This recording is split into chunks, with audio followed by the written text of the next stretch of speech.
Macca's Guides.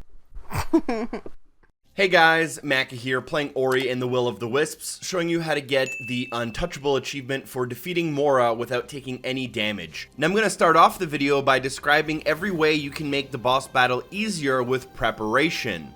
First off, playing the game on easy makes it significantly easier, so if that's an option for you, you should consider it. You will need to do this in an actual playthrough, so keep that in mind, and I would highly recommend copying your save multiple times just in case, so you have multiple tries at attempting this. Next, during your playthrough, there are 2 trees that will give you a permanent damage boost. One is available at the entrance to the Midnight Burrows by doing the chime puzzle backwards, and another one is by delivering a seed to Tully at the Wellglade Springs. As for attacks, I would just recommend that you buy the spike and make sure it's upgraded to its full level. This is what we'll be doing the vast majority of our damage with. Last but not least, your shard loadout is pretty important. Equip shards that give you more damage, even if it is at a result of taking more damage.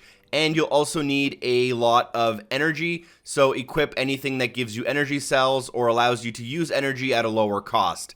Anything else is optional, and completing combat shrines gives you more shard slots, up to a total of 8, so feel free to complete some combat shrines before going for this. Also, go to the shard dealer and make sure you upgrade any of the shards that you plan on using. Now, first off, I'm going to show you a run through on the normal difficulty, and then I'll show you another run through on easy. It is a lot easier on easy, but I think most people are going to at least attempt it for the first time on normal. So I'm going to show you what that looks like. The boss battle is available in the Mouldwood depths, and it's available after getting the flash ability.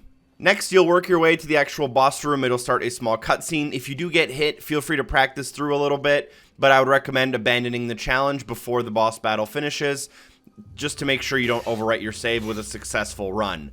The strategy is pretty simple. You're going to be keeping your distance from the boss the entire time and using spike as much as possible, pretty much non-stop. You may run out of blue energy, as this attack does use quite a bit, but we do have an ability that makes it cost 50% less active, and there is some kind of crystals around the areas in order for you to restock when you need to. On normal difficulty, it should take you around 4 or 5 hits at the first phase to get him into the second and then the third, and halfway through the boss battle, you'll be asked to navigate through a series of jumps, and obviously you also can't get damage during this part. Make sure you have your flash equipped for the last phase. Take the energy from the ground there and then just start wailing on him again with the spikes.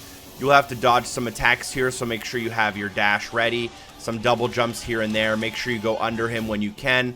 And it's a little bit of practice makes perfect in terms of the normal difficulty.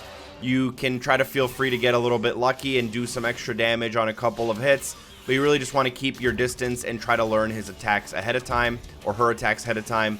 And before you know it, you should be able to grab the achievement. Again, if you did mess up, that's fine. Now I'm going to show you what it looks like on easy difficulty, where this becomes almost a joke. You only need to hit the boss a total of 4 times. The strategy for this is very similar. Just keep your distance, but you will want to be a little bit more aggressive, as basically every time you hit the boss, it will start a new phase. So just be pretty aggressive, and after 4 or 5 hits, as long as you don't take any damage, the boss fight will be over, and you should be the proud new owner of what I imagine would be a very rare achievement, even after the game has been out for a pretty long time.